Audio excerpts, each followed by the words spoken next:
哇，人多到爆炸，唔訂位都冇位啊！執輸行頭慘過敗家，好彩我訂咗位啫，唔使講嘢，快啲去報個到，然後攞間房先。好彩我醒目，提前一日過嚟慶祝母親節。埋嚟睇，埋嚟坐，呢隻唔係加拿大鵝，查實係開平馬崗燒鵝，肥瘦比例啱啱好，非常適合怕肥又為食嘅我。皮脆肉嫩，入味多汁，淡淡嘅五香粉滲住南乳味，有邊個可以抗拒呢碗燒鵝汁愛嚟送飯啊？入口肉質鮮美，為食星人鑑證，唔係預製菜，佢完全係我嘅上菜。呢咪就係正宗嘅廣東菜咯。第二道係羊肚菌螺頭豬展燉雞湯，用料多到溢出形屏啊！冇錯，呢個係螺頭，仲大過我個鼻啊！咁多料嚟燉個10零碗湯，哇，坐月都得啊！金黃色嘅湯汁完全唔使撇油，哇！減肥人士都可以飲多幾啖啊！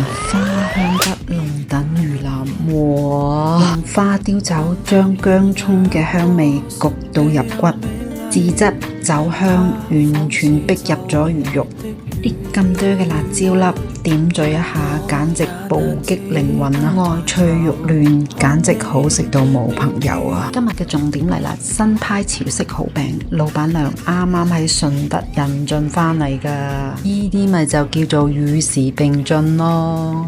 新鮮嘅蠔肉超級肥美，外邊脆，入邊爆汁，簡直停唔到落嚟啊！對我嚟講鹹咗少少，但如果我嚟送酒，絕對一流啊！第5道菜，韭菜蝦仁滑，呢道菜令我瞬間翻到細路哥嘅時候，腦海裏邊即刻出現喺佛山出世嘅嫲嫲，將蝦滑同埋魚滑夾埋一齊搭嘅情景。